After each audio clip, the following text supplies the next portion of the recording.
Uganda Limited esangibwa Nansana okumpi n'ekisawe kya Municipal Council. Ekitufuula ab'enjawulo kuseresa mayi. Omulabi waffe omulungi owa SSTV kwaniriza nnyo olunaku olwaleero. Mu programu yaffe Eyazimba nga bulijjo tugenda tukyalira abantu ab'enjawulo. Story roofing begezezaako okukolera ebintu ebyo ebijja mu birooto byabwe oluusi n'okusingawo. N'olunaku olwaleero tuli Gganda-Nansana nga bwe tuzze okulaba omu ku bantu story roofing bezimbidde era nga tuli mu maka g'omwami ono agenda kweyanjula naye nga kyentegereko nti muzirango twagandyagadde atuirwe olugendo lwe olw'okutuuka ku kino kyali era kyemulaba olwaleero. So sebo tukwaniriza nnyo mu programu yaffe eno olwaleero Eyazimba ne story roofing. Sebo weyanjuli abatulaba. Kale sebo amanya agange nze mwanje Abasi Sulaiman nga nzalwa Bombo wano. Kitange mwami Sulaiman era we Bombaawo. Kati sebo tusanyuso balaba n'okubeera nga mumpadde omukisa guno okubeera nga mbaako n'ebimu byenjogerako nga nze. Tutuuse mu kifo kino twali tutudde n'okuyingira netugamba wano wa minisita wa president otuuka otya ku kirooto kino. Story yange mpanvu naye mu kutandika okubeera nga nfuna ekirowoozo okubeera nga nzimba akayumba nga kano oba ennyumba efaananako bw'etyo olwaleero ekyalibadde ekizibu ennyo naye kyafuuka ekyangu olw'ensonga oba emu endala. Nze nalina mukwano gwange nga neiba wange emabega nengula poloti ngeri mabega ye naagula mu maaso. Neiba oyo yani? Neiba oyo okusooka nali simumanyi naye neiba oyo bamuyita Elisa Nkooyo oyo omusajja oyo kati saawa zino ye manager wa Stone Roofing Company Limited wano mu Uganda.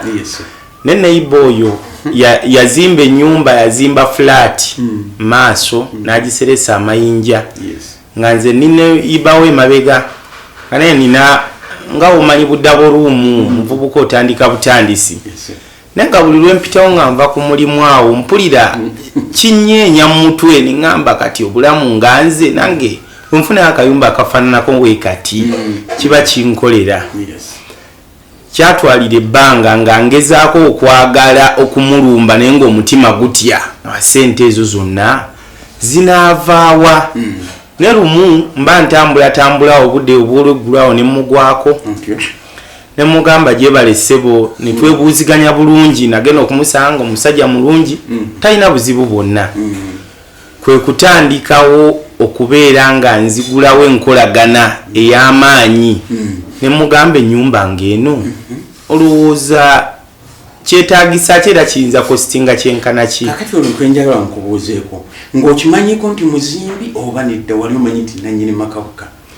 Ennyumba eyo okusooka okugiraba ye nali simanyi nti muzimbi kubanga yali neiba just nga simanyi nti muzimbi oba si muzimbi. Kati kwe kumubuuza ennyumba eno yakutwalako ssente mmeka era budde kiba ogimazeeko ng'okola ki ng'ogizimba kuba mu kitundu ekyo nze yasookamu nze nga nkeera nengenda nenkola then ye najja ne bakola processi zaabwe be bamanyi nze ngenda okudda olw'eggulo ndaba bulabi nnyumba yeeyongeddeko biki. Kati omusajja oyo we natuula naye Nkooyo oyo era omusajja oyo Katonda amunkuumire era amumpangalize. Omusajja oyo ne mubuuza bulungi engeri gye tulina okukikolamu nange mbeereko at least n'entono okusingako eyo gyakola ki gyalina. Musajja n'aŋŋamba nti ekizibu ekisinga obunene abavubuka oba abantu abasinga obungi tetwekkiririzaamu ate n'ekirala tutya okutandika n'ekyo ekitono kye tuba tukola ki kye tuba tulina. Nali nsuubira nti omusajja oyo ajja kuŋŋamba ssente nnyingi okutandika naye nze okuzimba eno ennyumba natandika ne miliyoni za Uganda $7,000,000 kwe twasooka ne tutetenkanyiza n'ekoma ku silabu esooka. Kakati nga tunatuuka ku silabu oli mu double room emanju ogenda kuzitunda olyoka ogule wano otandika okutambuza ekiroto kyo ky'okuzimba kalina oba wali ogenda kusigaza ate nga ne wano ozimba mu bufunze wano mu kutandika nayiri nninamu ekirowoozo nti ebintu bino nyinza okutunda wali ate neno ne bigaana kwegamba nempunzika nga kyembaze sikoze eki neŋŋamba sijja kutunda kansooke ntobe wenaakoma wekinagaana at least ndyoke nkole ki ndyoke eno gye tulimu olwaleero yali yenkana ki obugazi mu kusooka okugula poloti kuba namubuuza eyiye gye yasooka okugula we yali yenkana naŋŋamba yali 25 oba ku 3 we mba seerabidde ebiseera ebyo kati nange nengulira ddala ekipimo kyekyo nagula fuuti 25 ku 4 ne mugamba njagala oseetinga ennyumba gezaako oseetinga ennyumba ng'etula mu fuuti 25 ku 2 mwezi mu 5 nsobola okufisaako ka face maaso we naatambulira then na wano mu mbirizi we naapakinga akamotoka we binaaba biyiseemu era ennyumba gye twazimba etudde ku fuuti 25 ku 25 eno yennyini naye mu kutandika ano nga tutandika mbagaye natandika ne $7,000,000 ennyumba ne tugula bye twagulawo ku chipu mu butuufu olunaku olwasooka navaawo ng'amaanyi gakoze eki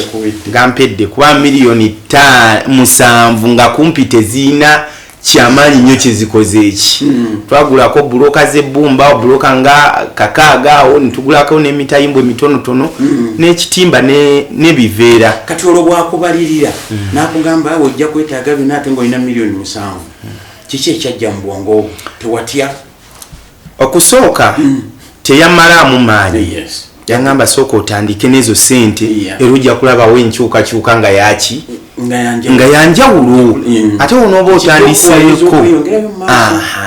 onooba otandiseeko kijja kuwa amaanyi okubeera ng'ogenda muki mu maaso omusajja oyo yennyini era ye yakola ku bya pulaani biki ne tusasula awo nga ndaba mulimu nange ngwagala ne natuuka wakati awo olwe tumaze okuyiwa kisilaabu ekisooka ampadde ebbanga nti kati ebbanga lino silaabu esooka eyo weneekalira ojja kuba ofunyeyo sente zigula bulooka aye tutandika situla ebiki ebisenge ng'era ne leba gwansaba ng'era omanyi omuntu nga mukwano gwo talemesa tikakati gwoba olaba nkuweeyo sente mmeka namubuuza nkuweeyo sente mmeka nanga kati nga gwa baasi simanyi wabula tuteeseganye kyenjagala ozimbe wabula siri ku bizinesi nti nkola ki bizinesi wabula nkola omulimu gwe mpulira nkola ki njagala wemmala wensula eri wenzija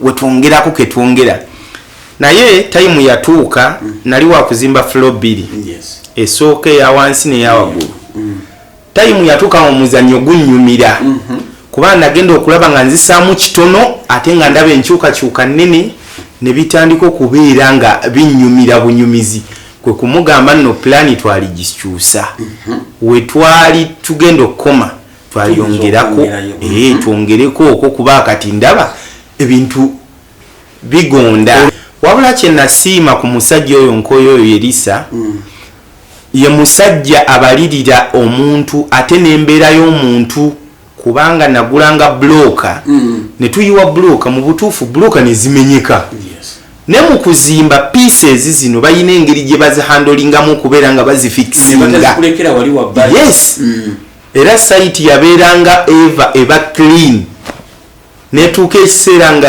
tewaliwo wadde ekitundu bayina engeri gye bagattamu ebitundu ebyo ne babigatta kugamba naawe kennyini essuubi neri enfunayo ntonotono nobeera ng'okola ki nobeera nga oganyulwamu omulimu tofiirwa kinene ate n'ekirala kye nalaba si ye musajja omwonoonyi kuba omusajja asobola okuguza omusenyu leetayo omusenyu forward 12 oleete bulooka 7 oleete omusenyu kino na kino naye muntu agamba nti okuva ku level eno okutuuka ku eno tujja sooka tugule bulooka ng'enkumi 4 tulabe wawe zitutuusa twongereko ekirala. Kati omuzannyo gunyuma otuuse ku fule ey'okubiri. Omuzannyo ntuuka ku fule ey'okubiri muyita mugamba kakati ntandise onnyumirwa. Naye wano we tutuuse kati sinnalengera bulungi kibuga. Era we tuddako waggulu eyo ekibuga oba okirengera bulungi. Ne mugamba yongerayo waggulu. Nantikka omulundi ogwokusatu waggulu. Pulira. Ngenda okutuuka ewaggulu nga buli kimu kati emabega okuva emabega eno nga tulinganga abooluganda. Azimbira muganda we. Abalabi baffe mwenna gyemuli tuli waggulu Kalina eyokusatu. Obwongo bwawe buŋŋamba sijja kuddamu kuzimba nnyumba ya wansi. Ekisookera ddala okekkereza ekifo ate n'obeera ne lumu mpitirivu nnyo ezaalibadde zigenda mu kifo ekinene. Ate n'obeera ne waggulu ng'osobola okulaba ebijja byonna. Sekanyolya gwe muwanvu. Kale ekitegeeza wano mu katundu gwe sekanyolya waabwe. Kakati era nange olutukako eno ne nsooka ntunulawo nti ekifa ku kyalo. Kakati abasinga obungi batya nga balowooza kitwala ssente nnyingi nnyo kiki oba oliawo kyekibazimbisa ne bakomawo wansi obagamba ki? Ennyumba byonna kyekimu, azimbye eya wansi n'azimbye eya waggulu byonna kyekimu nze okusinziira ku kositisi ze bankubanga. Kuba era nasooka kuzimba nnyumba za wansi ezo emizigo nemuzimba nembulaba. Naye nagenda okiraba ng'ate azimbye eya waggulu ate gw'ofunamu nnyo okusinga zino eza wansi lwa nsonga bwe walizimbye ruumu 6 ate wano osobola ozimbawo ruumu 12 24 paka waggulu ate era nosigala nga gwe sekanyolya n'ofiisa n'ekifo. Era oluusi otambulako mu mayumba g'abantu n'osanga oli yazimba ekiyumba kinene nnyo kiridde space talina nawe yeetaayiza. Naye kakati ozimba ennyumba eya Kalina ofiisa space nga woolaba banterawo space wansi. Olwaleero ye mwami mwanje gwe tubaleetedde nga y'omu ku beenyumiriza mu Story Roofing kiki bakoledde. Naawe osobola okubeera omu ku abo abagabana ku ssanyu singa olwaleero oba enkya naawe nojja mu Story Roofing Uganda Limited basangibwa Nansana kumpi n'ekisaawe kya Municipal Council. Ojja kubasangawo bakwanirize bulungi. Ebyo byonna bye baakolera mwami mwanje naawe basobola okubikola. Naye jjukira nti ate basobola n'okusussaawo ku kyobadde olowooza ne bakuzibukusizaamu. N'olwekyo yanguwa bwanguyi ojja obatuukeko. Olwaleero tubadde Gganda nga batwabanyonnyodde ngenda nga mu sayisi ez'enjawulo nga tulaba Story Roofing ekoze kuba muyinza okulowooza nti ekoze Gganda yokka eyisizaawo ekolera abantu ab'enjawulo. Mubeere bulungi mwera.